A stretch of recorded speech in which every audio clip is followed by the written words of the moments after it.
warahmatullahi wabarakatuh. Pada video kali ini saya akan mempresentasikan mengenai hasil riset pasar dan analisis perilaku konsumen mengenai pembelian daging sapi di pasar tradisional Kecamatan Duduk Sampean, Kabupaten Gresik, di mana video ini saya buat untuk memenuhi tugas ujian tengah semester mata kuliah manajemen pemasaran. Untuk komoditas yang saya pilih yaitu daging sapi. Alasan saya memilih daging sapi yaitu dikarenakan daging sapi merupakan salah satu bahan pangan hewani yang sangat digemari oleh masyarakat karena kandungan gizinya dan juga rasanya yang lezat. Untuk lokasi yang saya pilih yaitu pasar tradisional Kecamatan Duduk Sampean, Kabupaten Gresik. Dan untuk jumlah responden yang saya gunakan dalam riset ini yaitu sebanyak 20 responden dengan cara pengumpulan data melalui penyebaran kuesioner, wawancara, dan juga observasi secara langsung.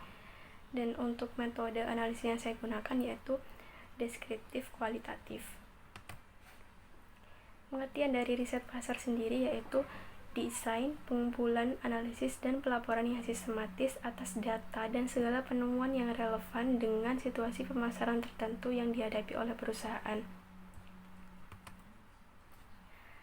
Berdasarkan hasil riset pasar yang telah saya lakukan, diperoleh analisis SWOT dari pedagang daging sapi yang ada di pasar tradisional Kecamatan Duduk Sampean, di mana kekuatan yang dimiliki yaitu lokasinya yang strategis, yaitu dekat dengan pintu masuk, sehingga konsumen yang datang bisa langsung menemukan lokasinya dengan mudah. Kemudian harga yang relatif murah daripada di supermarket dan pelayanan yang cepat. Kemudian kelemahan dari pedagang sapi ini yaitu kebersihan tempat kurang terjaga. Kemudian stok daging tergantung pada produsen atau tengkulak tunggal dari pedagang pasar ini. Kemudian penjualannya hanya dilakukan secara offline.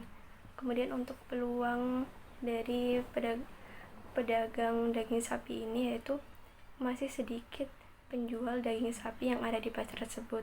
Kemudian hubungan baik dengan pemasok dan pada saat ini permintaan daging sapi cenderung meningkat.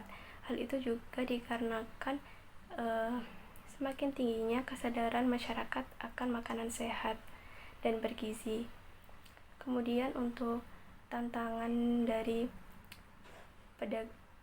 bagi pedagang sapi di pasar tradisional ini yaitu persaingan harga dengan pedagang lainnya, dan juga lokasi penjualan daging sapi ini berdekatan dengan lokasi penjual daging yang serupa seperti daging ayam dan lain-lainnya. Untuk perencanaan pemasarannya yaitu mencari produsen atau tengkulak yang menyediakan daging dengan harga yang lebih murah dan juga berkualitas. Kemudian harus lebih memperhatikan dan menjaga kebersihan tempat. Selain itu juga bisa dengan memperluas pemasaran seperti dengan melakukan penjualan secara online.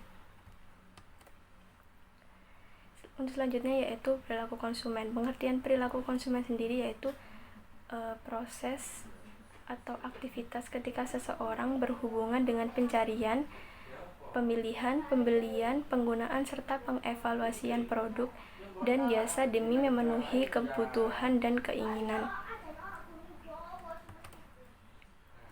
Berikut merupakan kuesioner yang telah saya buat untuk menganalisis perilaku konsumen dalam pembelian daging sapi di pasar tradisional Duduk Sampean. Dari hasil penyebaran kuesioner tersebut diperoleh bahwa faktor-faktor yang mempengaruhi perilaku konsumen dalam pembelian daging sapi di pasar Duduk Sampean yaitu yang pertama berdasarkan karakteristik responden, mayoritas pembeli yaitu berjenis kelamin perempuan dengan usia mayoritas yaitu 20-35 dengan agama Islam. Kemudian untuk pendidikannya yaitu kebanyakan adalah lulusan SMA dan pekerjaan sebagai pekerjaan sebagai ibu rumah tangga. Kemudian untuk pendapatannya yaitu mayoritas lebih dari 3 juta. Kemudian untuk jumlah anggota keluarga yaitu yang lebih dominan yaitu sebanyak 4 orang dalam satu keluarga, dimana semakin banyak jumlah anggota keluarga ini juga menentukan dalam keputusan dalam pembelian daging sapi. Kemudian yang kedua yaitu berdasarkan preferensi konsumen terhadap atribut daging sapi, diperoleh bahwa warna daging sapi yang disukai oleh konsumen yaitu berwarna merah cerah dengan kandungan lemak yang sedikit, dan bagian daging yang disukai oleh konsumen yaitu bagian daging atas. Kemudian berdasarkan sikap beli konsumen, di mana alasan konsumen membeli daging sapi di pasar tradisional yaitu dikarenakan kebanyakan yaitu alasannya adalah jarak yang dekat. Kemudian frekuensi pembelian daging sapi yaitu mayoritas tidak menentu. Kemudian untuk jumlah pembelian daging sapi pada sekali pembelian yaitu sebanyak kurang dari 1 kilo. Faktor yang mempengaruhi pembelian daging sapi di pasar tradisional Duduk Sampean juga selanjutnya yaitu berdasarkan persepsi, di mana harga daging sapi menurut konsumen yaitu dinilai murah dan kualitas daging sapi cukup baik. Kemudian juga berdasarkan evaluasi konsumen terhadap atribut daging sapi. Berikut merupakan hasilnya.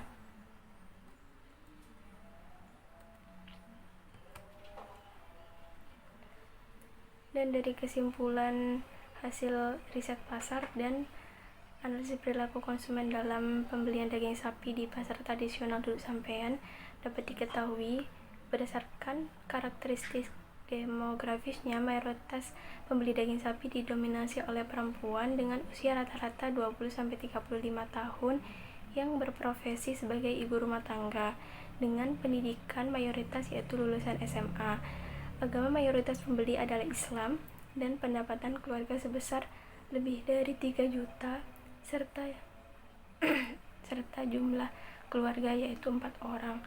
Berdasarkan preferensi konsumen terhadap atribut daging sapi yang disukai oleh konsumen yaitu berwarna merah cerah dengan kandungan lemak yang sedikit dan bagian daging yang banyak.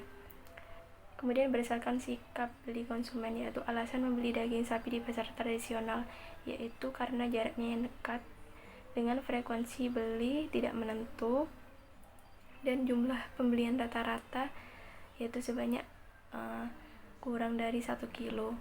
Berdasarkan persepsi konsumen yang membeli daging sapi di pasar tradisional Duduk Sampean, harga daging sapi di pasar dinilai murah dan kualitas daging sapi juga cukup baik. Berdasarkan evaluasi konsumen terhadap atribut daging sapi, atribut harga, kandungan lemak, dan bagian daging sangat penting dalam menentukan keputusan pembelian daging sapi. Sedangkan warna daging cukup penting dalam menentukan keputusan pembelian daging sapi tersebut. Sekian presentasi yang bisa saya sampaikan. Semoga bermanfaat. Wassalamualaikum warahmatullahi wabarakatuh.